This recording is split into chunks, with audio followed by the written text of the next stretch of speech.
नमस्कार मित्रांनो, देवमूर्ती येथे जालना नांदेड समृद्धी महामार्गासाठी शेतकऱ्यांचा आज आंदोलनाचा 63 दिवस आहे। 63व्या दिवशी त्यांनी आज टोकाचं पाऊल उचलत जलसमाधी घेण्याचं ठरवलं होतं, परंतु सकाळपासूनच सर्व पोलिसांचा फौजफाटा तसेच SDM जे नव्याने रुजू झालेले रामदास दौंड हे आंदोलनस्थळी आले। जवळपास 3 तासापासून त्यांची आणि आंदोलकांमध्ये चर्चा सुरू होती।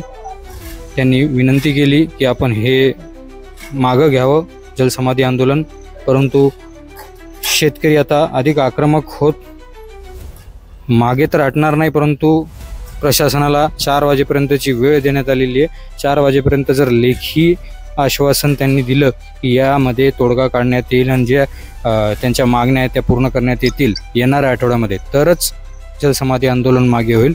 नसता 4 वाजेनंतर काय घडतं हे पाहण्यासारखं राहील।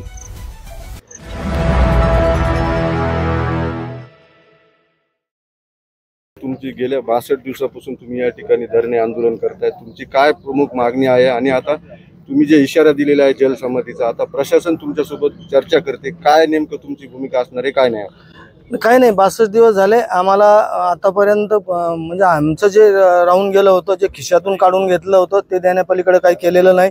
आजही SDM साहेब आलेत, ते नव्यानं जॉईन झालेले असले तरी त्यांच्या अखत्यारीतल्या या गोष्टी नाहीत।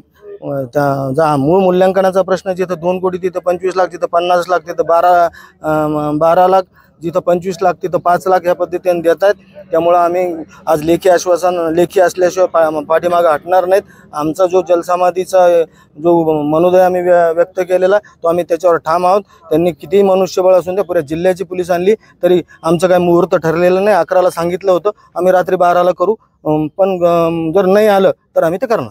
आता तुमच्या सोबत तहसीलदार आणि SDM आणि पोलीस अधिकारी आहेत, त्यांच्याशी नेमकी काय चर्चा झाली, काय म्हणते तुम्हाला SDM? नाही, त्यांचं पोलीस प्रशासनाचं तर काय किंवा त्यांचं कायदा व सुव्यवस्था होऊ नये म्हणून त्यांचं म्हणणं आहे की पाठीमागं घ्यावा, तुमचे ज्या हे तुम्ही सगळे अनमोल आहात प्रत्येकाच्या कुटुंबासाठी, ते आम्हालाही कळतं, परंतु आता शेवट झाला, संयमाचा बांध फुटलेला आहे। आता कोण वाहून जाईल हे सांगता येत नाही, त्यामुळं आम्ही त्या गोष्टीवर ठाम आहोत। SDM साहेब काय त्यांची एक काहीतरी त्यांच्या पदाची एक मर्यादा आहे, त्यांना विशेष काही देण्याचे अधिकार नाहीत, त्यांना जिल्हाधिकाऱ्यांनाच बोलावं लागेल। तर आमचं असे त्यांना आम्ही सांगितलं की जिल्हाधिकाऱ्यांना बोलून त्यांना इथं बोलून जोपर्यंत आम्हाला लेखी आश्वासन मूल्यांकनाच्या बाबतीत मिळत नाही तोपर्यंत आम्ही कुठल्याही परिस्थितीत माघार नाही, आणि नुसतं एवढं करूनच आम्ही थांबणार नाही, तो यापेक्षाही तीव्र स्वरूपाचं आंदोलन होईल। आणि आता जर असं पोलीस प्रशासनाचं बळ टाकून आमच्यावर जर दबाव निर्माण करण्याचा प्रयत्न होणार असेल तर आम्ही आता प्रत्येक आंदोलन न सांगता केव्हाही करू,